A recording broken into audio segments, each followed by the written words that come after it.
Dagdag kaalaman sa pag-aalaga ng ibon. Tara, pag-usapan natin.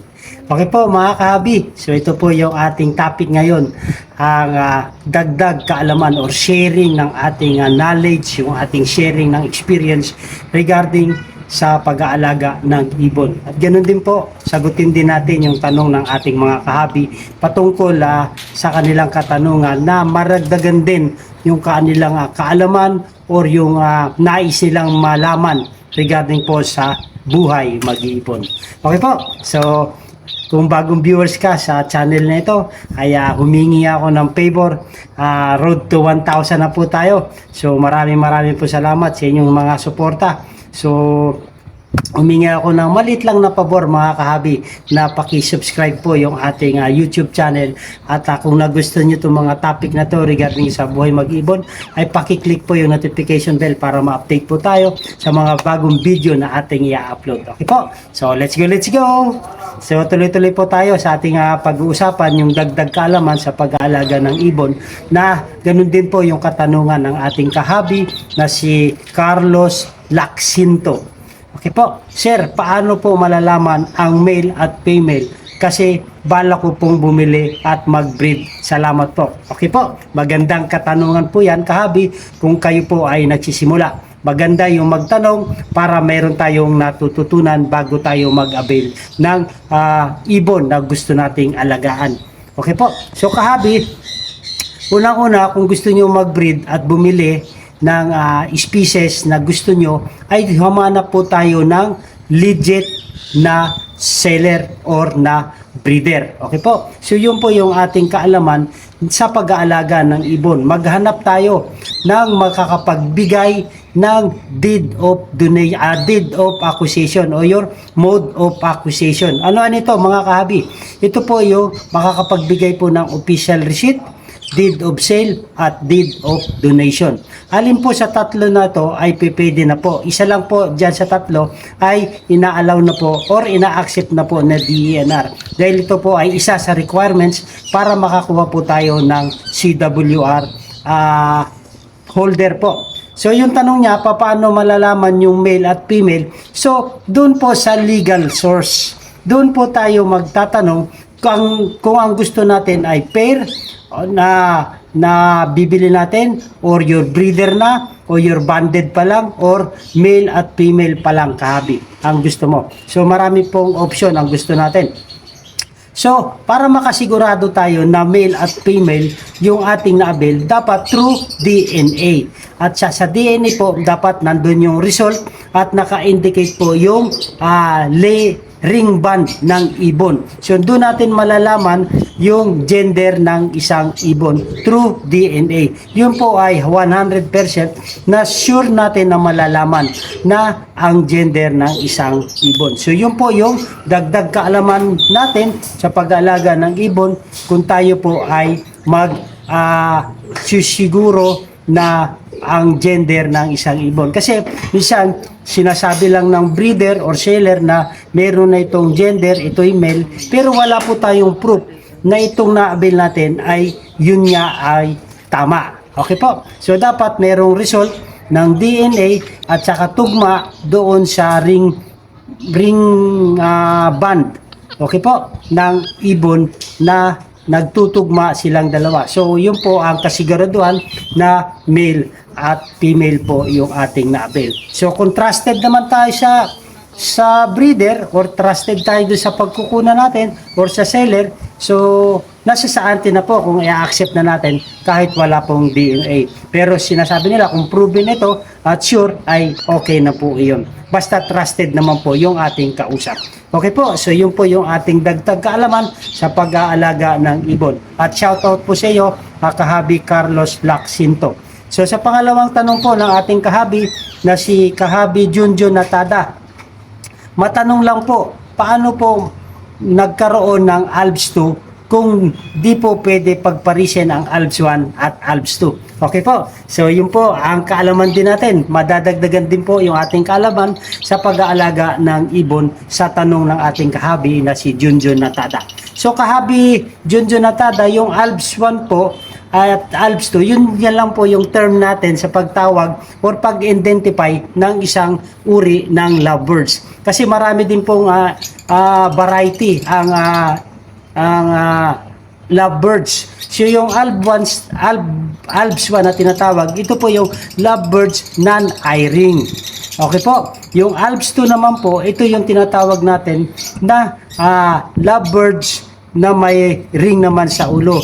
Ito yung fisheries lovebirds, yung may ring na sa ulo. Kaya yung term na tinatawag natin na ALPS 2. So yun po nagdi-determine na yung pag sinabing ALPS 2, may ring po sa gilid ng mata, yung talukap.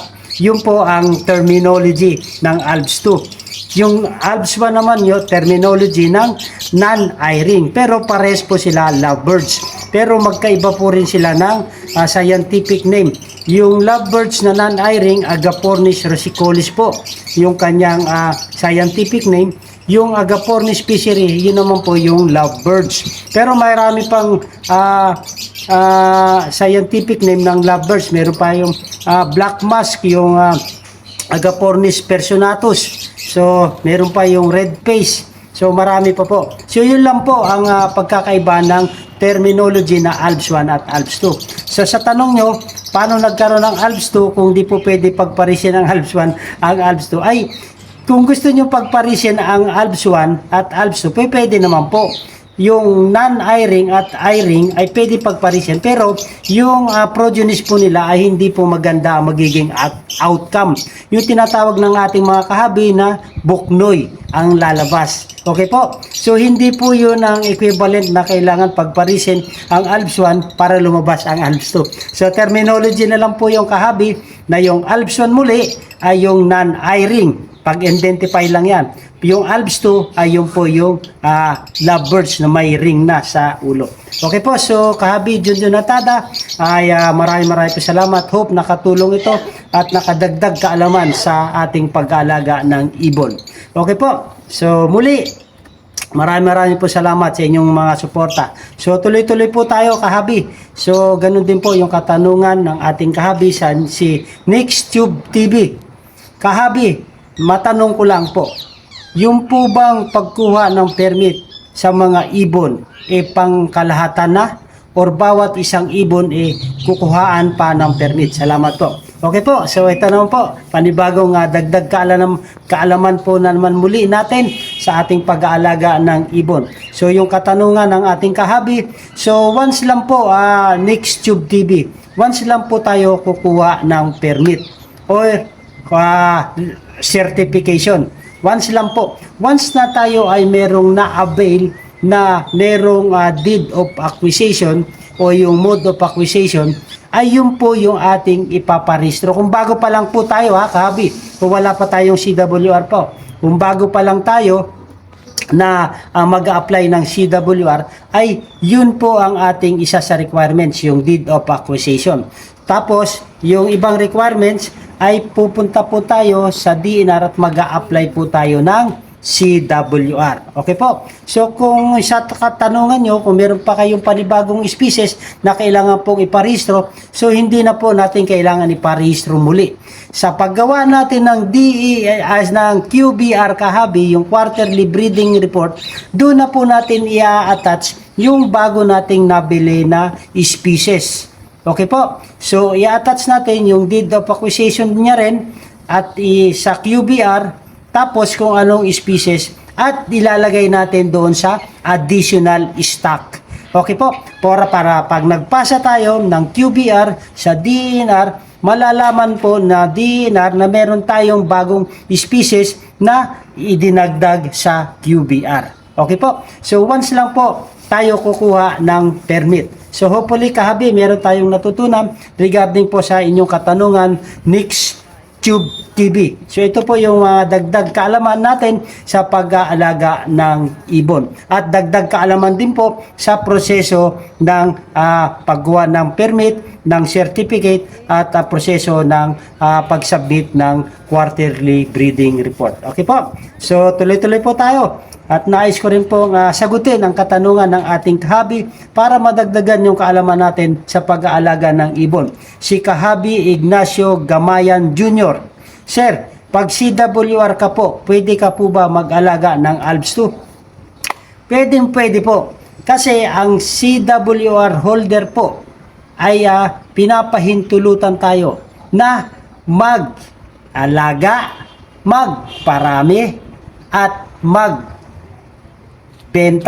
Pero limitado po tayo dito sa pagbebenta. Hindi po lahat ay pinaalaw sa CWR. Meron po akong previous video na regarding sa authority of CWR. So balik-balikan nyo na lang po. So mag-focus lang po muna tayo dito sa tanong ng ating kahabi na si Kahabi Ignacio Gamayan Jr. sa kung pwede raw siya mag-alaga ng ALPS 2. Yes po kahabi, kung kayo ay CWR holder na. Okay po? At mag-aalaga kayo ng ALPS 2. Kung hindi niya po ito naalagaan pa or na-avail nyo pa lang or bago nyo pa lang kuha ito, wala pa sa previous nyo, hindi pa nakarehistro sa Certificate of Wildlife Registration nyo itong ALPS 2, ay pwede naman po. Dahil basta merong kaukulang dokumento itong si ALPS 2. Ito yung Agapornis Fishery. Tapos i-attach nyo sa QBR para pag-submit nyo sa DNR ay makikita ni DNR na meron kayong additional na species na gusto nyong alagaan. So palos parehas din po kayo ng katanungan ni NextTube TV.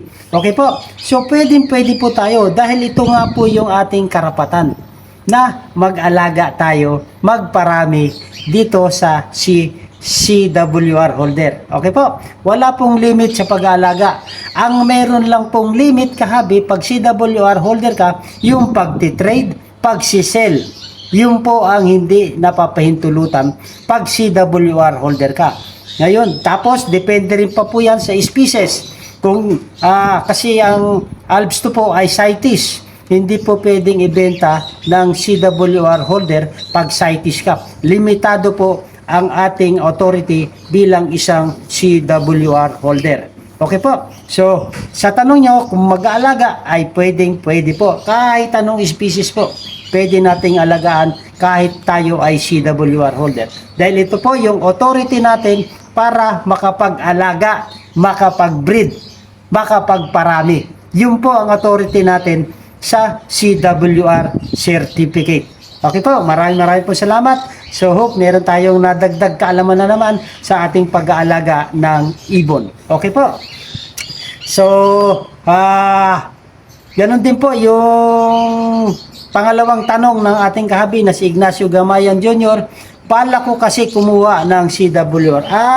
Wala ka pa pulang CWR holder certificate kahabi. So, kung kukuha po kayo at balak nyo kumuha ng CWR, yan po ang magandang mindset sa mga baguhan natin na mag-iibon. Yun po ang ating iisipin. Yun po ang dapat nating malaman at madagdag kaalaman sa pag-aalaga ng ibon na sikapin natin sa simula pa lamang po ay tama na po yung hakbang na ating gagawin. So tamang-tama po yung inyong mindset kahabi, yung inyong pinaplano na balak nyo po kasi kumuha ng CWR permit. So, doon po kayo kumuha sa legal source na makapagbibigay ng deed of acquisition or yung mode of acquisition nyo po. Kung gusto nyo alagaan ng ALPS 2, doon po kayo kumuha sa makakapagbigay ng official receipt. Kasi ang ALPS 2 po ay CITES, so ito po ay kailangan makuha natin sa W Farm Permit Holder or WP.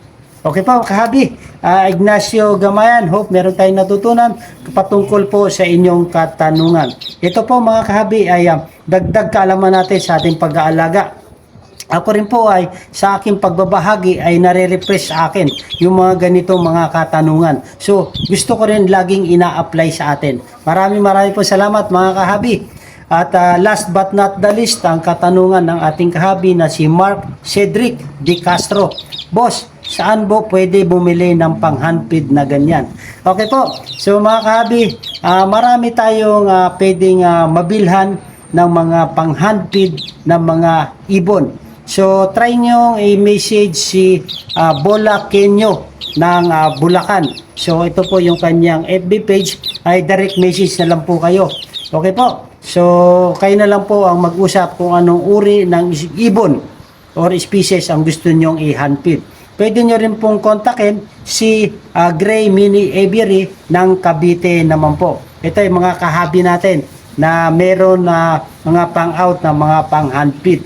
Okay po, so Mark Cedric De Castro, hindi ko kasi alam kung saan yung location nyo para na-repair ko sana kayo doon sa malapit doon sa lugar nyo. So kung malapit kayo sa Bulacan, ay pwede nyo kontakin si Bola Kenyo. Kung malapit naman kayo sa Cavite, pwede nyo pong kontakin si Gray Mini Aviary. Meron po silang mga pang-out na mga pang-handpid. So sa mga kahabi dyan na merong gustong mga pang-out na handpid, ay pwede nyo pong i-comment dito para i-message natin kay kahabi Mark Cedric De Castro para sa inyong pag-uusap. Okay po. So ang akin lang naman ay makatulong sa nagtatanong at doon sa mayroong pang-out ay gusto rin makatulong sa maghahanap ng bibili. Okay po. So hope meron tayong mga natutunan kahabi patungkol sa mga dagdag kaalaman. Kahit maliliit lang na kaalaman natin, at least meron tayong nadadagdag man lang. So learning and listening ay maganda po iyan sa atin. Okay po. Kung tayo ay laging nakikinig at laging nanonood ng mga ganitong usapin, ay madadagdagan po yung ating mga kaalaman sa pag-aalaga ng ibon. Okay po mga kahabi, maraming po salamat. Hope meron tayong mga kahit konting kaalaman na dagdag sa atin sa pag-aalaga ng ibon. At kung nagustuhan itong video na to kahabi, ay humingi ako ng favor. Please subscribe my YouTube channel, Olen Aviary at iba pa. Road to 1,000 na po tayo. Konting-konti na lang, aabot na tayo para ma-partner na tayo sa YouTube Partner Program. Okay po, yung YPP na program ni YouTube. Okay po, so maraming salamat. Dahil sa inyo ay patuloy po tayo gumagawa ng mga content regarding po sa buhay mag-iibon. Okay po, so shoutout po tayo sa ating mga kahabi, sa mga subscriber natin. Maraming po salamat sa mga silent viewers natin at sa mga bagong viewers ay shoutout po sa inyo. Kay kahabi Carlos Lacsinto, shoutout po sa inyo. Si Nixtube TV na lagi sumusuporta sa atin. Maraming po salamat. Si Alberto Ramos, maraming po salamat kahabi. At si kahabi Ignacio Gamayan Jr., maraming po salamat sa inyong suporta. Si kahabi Rolly Brioco at si kahabi Rico Roque, maraming po salamat sa inyong suporta. Si kahabi Franz Bandoha, shoutout po sa inyo. Si kahabi Alan Backyard Aviary, shoutout po. At si kahabi Angel Nulan Jr., shoutout po sa inyo. Si kahabi Jimmy Ingo, maraming po salamat. At last but not least, si kahabi Romeo Quinones, shoutout po sa inyo mga kahabi. At maraming po sa inyong salamat sa inyong suporta. Maganda ang buhay pag may alagang ibon sa ating bahay. Lalong-lalo na sa ating pag-aalaga ay meron tayong nadadagdag kahit araw-araw na kaalaman sa pag-aalaga ng ibon. Mabuhay and God bless. Thank you for watching. I'm trying to put you in the worst mood. Eat well cleaner than your church shoes. $1.2 million just to